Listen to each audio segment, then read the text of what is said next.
When we allow ourselves to move deeply into the creative medium we love, whether that's literature, music, film, visual arts, or something else, sometimes the medium carries us, speaks to us, comforts us.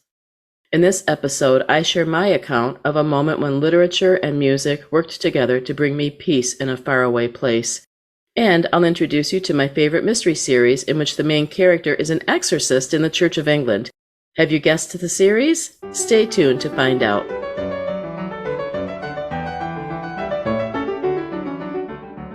Hi, I'm Catherine. Thank you for joining me on the third episode of House of Books. Frequently in reading challenges, the question comes up, do audiobooks count? Yeah, it's not even frequently, it's every time. It always comes up. Maybe it's the context. The fact that we're calling it a challenge means that reading is being viewed as a virtue rather than a pleasure.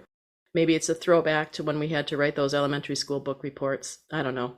But my question is, why not audiobooks? We've been listening to stories for thousands of years before we started putting them on cave walls, papyrus, vellum, or paper. Parents, siblings, and others told us stories when we were small children, and we still love to listen around the campfire. A perfect example is Jim Harold's Campfire podcast. By the way, Jim Harold is the OG of podcasting.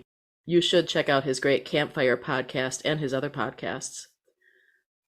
In some cultures, spoken word continues to be the medium of choice. After all, what's a song if not a story? Sometimes the two converge. That happened to me. I've mentioned, I think, that I get anxious when I travel. So a year ago in May, May of 2021, we traveled over 2,000 miles to see our son in California.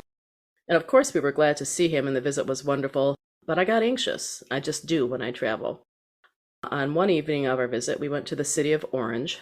A few streets had been blocked off so pedestrians could stroll through the area. The air was warm but not hot. The level of activity in the area was pleasant, not crowded but not deserted. Still, I was anxious because I was far from home. By the way, I think that's the name of a song. I'm not sure. We went into a cafe, and as I waited in line for my decaf latte, a song played on the overhead music. Immediately, my anxiety melted away.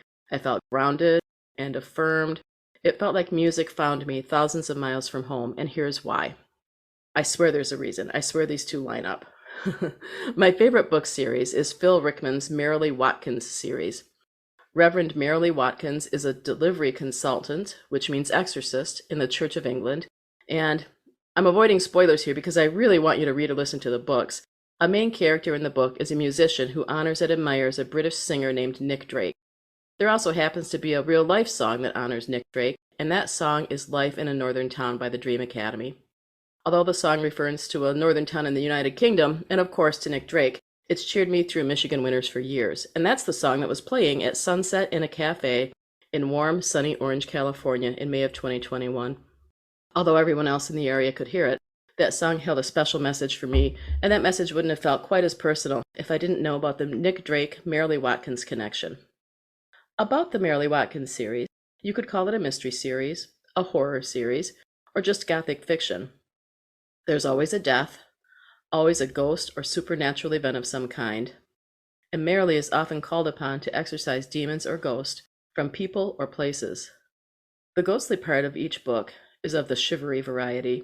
You'll be engrossed rather than terrified. Lots of dark rooms, trees tapping at windows, dreams, my favorite kind of horror.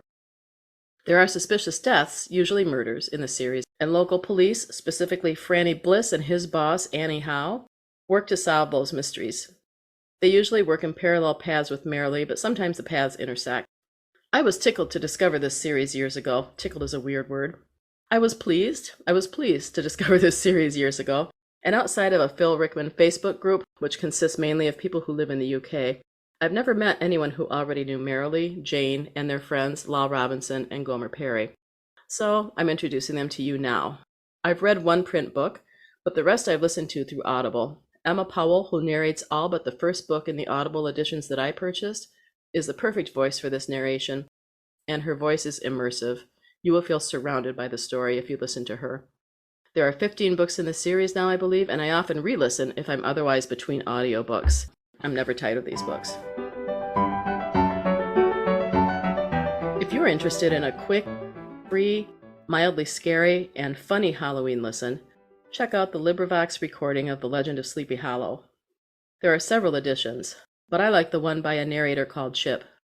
It's less than 90 minutes, and Chip's voice is great. He reminds me of the male narrators on the informational movies we watched in elementary school in the 70s. If you grew up then, as soon as you hear his voice, you'll know what I mean.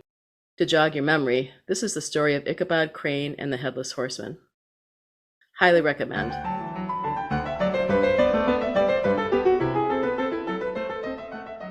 For today's stop on the A to Z Mystery Tour, let's stay with the A's. Susan Wittig Albert is the author of the China Bales Mysteries, in which attorney-turned-herbalist China helps solve crimes while running her herb shop, or her herb shop, depending on your inclination. For me, this is a 3-star book out of 5. She does a good job painting a picture of China's storefront, although I suspect my visual is more based on other images I've seen of cozy, warm shops with warm, stucco-like walls, interesting nooks and shelves, and bundles of herbs hanging from the ceiling. I totally made that up, by the way. I can't speak to the specifics of China's shop, but I always build rooms and houses in my mind when I read or listen to a story. Why only 3 stars? First, 3 stars is a pretty good rating for me. I still enjoyed the story, which had notable merits. I usually drop the rating 1 star if I figure out who the killer is long before the detective, which I did in this story, and then I took another star off because of the author's attempt to connote characters' failings through the clumsy use of dialect in her dialogue. I don't think it's respectful to people who speak with a specific dialect, and it's lazy. This book I read in print. I'm not sure how that dialect would be conveyed in a spoken word audio version of the book. The book is a good read, though, still at 3 stars, and I suspect I'll continue to listen just so I can return to that cozy herbal shop.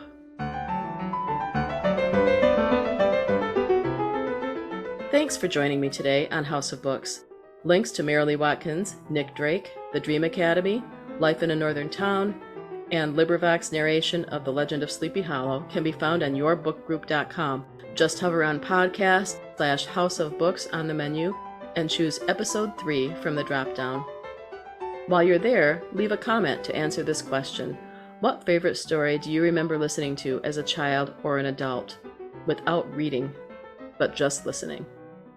Subscribe to discover more books and authors. One of them might just become your new favorite great read. I hope you'll also consider leaving a 5-star rating to help others find their new favorite books, authors, or series. And be sure to tell your friends. See you next time.